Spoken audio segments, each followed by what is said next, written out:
According to the Bible, every single person on the earth was born into the middle of a war.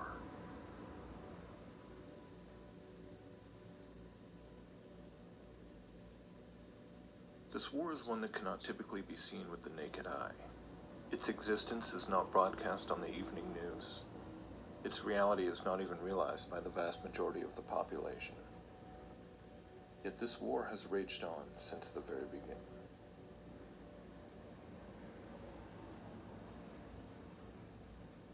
The first shot fired in this war had a devastating effect, when the serpent entered the garden and tempted the first man and woman to disobey God, falling into sin, and then death entered the world. Sometime after, as mankind began to multiply and cover the face of the earth, the first full assault on humanity was launched. In a way, you could describe it as an alien invasion. But these invaders did not come from some distant galaxy, from some far-off star system. Rather, they descended from right above, as together they conspired to abandon their assigned posts in the firmament, where the ether carried the light of their luminescence to the four corners of the earth. These watcher angels fell from their first estates that God had set for them, and they came down to terra firma, where they began a sort of colonization campaign. They sired the Nephilim, their hybrid abomination offspring, which began to ravage the land and feed upon men. They corrupted the genetics of not just humanity, but of animals and plants as well.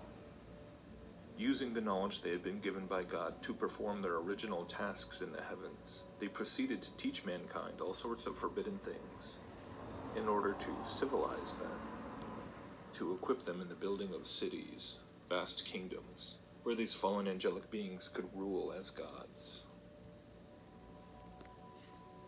The knowledge bestowed by these beings was presented as being the keys to humanity's path to enlightenment, the technological know-how that would eventually allow us to take our seats alongside them as gods.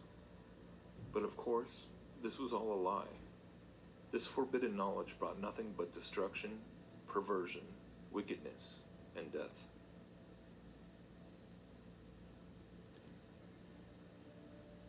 God, the Creator, finally became so grieved by the immensity of the wickedness on the earth and the corruption of his creation that he decided to wipe it all out and begin again, sparing one single family and the animals which God brought to ride out the waters with them. When the waters receded, the world had been cleansed from the evil that had almost wiped out humanity from the face of the earth. The great empires of the Watchers had been erased, their monuments and citadels shattered by earthquakes and buried by oceans.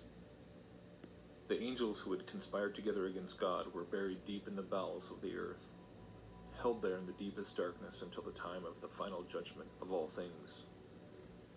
The bodiless spirits of the giants, the Nephilim, were cursed to roam the earth, tortured by hunger and thirst that they could never satisfy, forever longing to have bodies to inhabit once again. Satan's direct rule over the whole earth through his vassals, the fallen Watchers, was over. But no sooner than the earth began to be filled once again with trees and plants and animals, and people began to spread out and fill it once again, did the enemy of mankind begin working, seeking to rebuild what God had destroyed, his beloved Atlantean Empire, whose sole purpose was the enslavement and destruction of mankind. But it would be different this time around.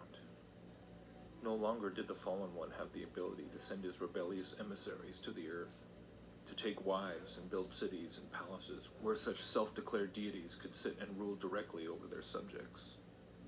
No longer could they walk amongst men and be revered for their brilliance and stature. The satanic kingdoms that would be built after the flood had to be done through the worship of now invisible deities, forced to orchestrate their rule through various systems of interdimensional communication.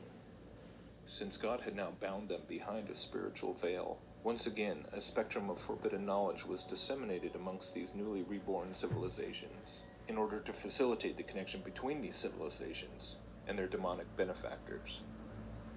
Thus, in the courts of all the human kings and leaders of these kingdoms, worked a host of occult priesthoods, sorcerers, mediums, astrologers, and practitioners of divination.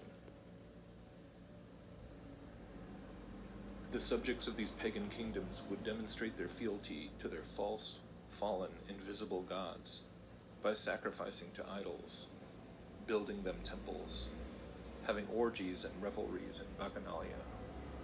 The rebellion against God resumed in earnest after the flood, from the first failed attempt by Nimrod to build a tower into the heavens and storm the throne of God, through all the following kingdoms which were founded after the scattering from Babel.